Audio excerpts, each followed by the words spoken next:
آج کی ہماری کہانی ہے ینگ مین اور جنگل کی نیک نیتی کا امتحان۔ جنگل میں ایک بار پھر امن اور خوشحالی کا دور دورہ تھا۔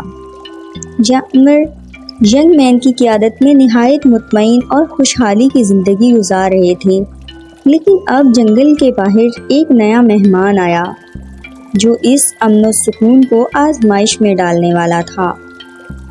ایک دن جنگل میں ایک سفید شیرنی داخل ہوئی۔ وہ جنگل میں اجنبی تھی اور بہت ہی کمزور نظر آ رہی تھی۔ اس نے جنگل کے کنارے پر آتے ہی زور سے مدد کے لیے پکارا۔ ینگ مین نے شیرنی کی آواز سنی اور فوراً اس کی مدد کے لیے پہنچا۔ ساتھ میں ہاتھی بھی تھا، بندر بھی اور ہرن بھی وہاں پہنچے۔ شیرنی نے کہا، میں بہت دور کے جنگل سے آئی ہوں۔ وہاں قحط پڑا ہے اور سب جانور بھوک سے مر رہے ہیں۔ میں نے سنا کہ تمہارے جنگل میں بہت امن اور خوشحالی ہے۔ کیا میں اور میرے کچھ ساتھی یہاں آ کر بس سکتے ہیں؟ یہ سن کر ہاتھی بھائی نے کہا، یہ ہمارا گھر ہے اور ہم نے اسے بہت محنت سے بنایا ہے۔ اگر باہر سے اور جانور آئے تو ہمارے وسائل کم ہو جائیں گے۔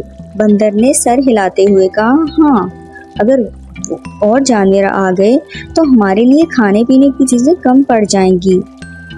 ہرن نے بھی کچھ تشویش ظاہر کی، ہم نے مل کر بڑی محنت سے اس جنگل کو بنایا ہے۔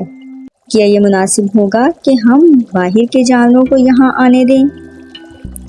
ینگ مین نے شیرنی کی بات غور سے سنی اور اپنے دوستوں کی باتیں بھی۔ اس نے چند لمحے سوچا اور پھر کہا، ہمیں ہمیشہ یاد رکھنا چاہیے کہ یہ جنگل امن، محبت اور انصاف کی بنیاد پر چلتا ہے۔ اگر ہم دوسروں کی مدد نہیں کریں گے تو کیا ہم سچے حکمران اور اچھے دوست بن سکتے ہیں؟ اگر کوئی ہماری مدد مانگ رہا ہے اور ہم انکار کرتے ہیں تو کیا یہ ہماری نیکی کے اصولوں کے خلاف نہیں ہوگا؟ ہاتھی بھائی نے کہا، لیکن ینگ مین، اگر ہم سب کی مدد کریں گے تو ہمارے وسائل کم ہو جائیں گے۔ ینگ مین نے مسکراتے ہوئے کہا، اگر ہم سب مل کر کام کریں اور ایک دوسرے کی مدد کریں تو ہمارے پاس ہمیشہ وسائل ہوں گے۔ زیادہ ہاتھ کام کریں گے تو وسائل بھی بڑھیں گے۔ یہ سن کر بندر اور ہرن نے سوچنا شروع کیا اور آخرکار سب جانوروں نے ینگ مین کی بات مان لی۔ انہوں نے شیرنی کو جنگل میں پناہ دی اور اس کے ساتھ آئے ہوئے جانوروں کو بھی جگہ دے دی۔ کچھ دنوں بعد جب نئے جانور جنگل میں بس گئے تو انہوں نے بھی جنگل کے کاموں میں حصہ لینا شروع کیا اور وہ اپنے تجربے اور محنت سے جنگل کی ترقی میں اضافہ کرنے لگے۔ اب جنگل پہلے سے بھی زیادہ خوشحال ہو گیا۔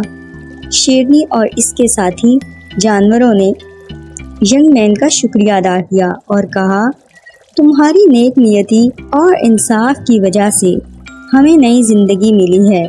ہم ہمیشہ اس جنگل اور تمہارے احسان کو یاد رکھیں گے۔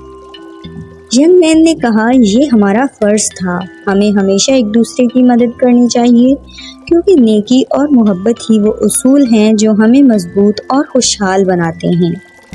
کیوں جنگل میں نئے جانوروں کے آنے سے کوئی نقصان نہیں ہوا بلکہ جنگل مزید مضبوط ہو گیا۔ ینگ مین نے ایک بار پھر ثابت کیا کہ نیک نیتی اور محنت سے ہمیشہ اچھے نتائج حاصل ہوتے ہیں۔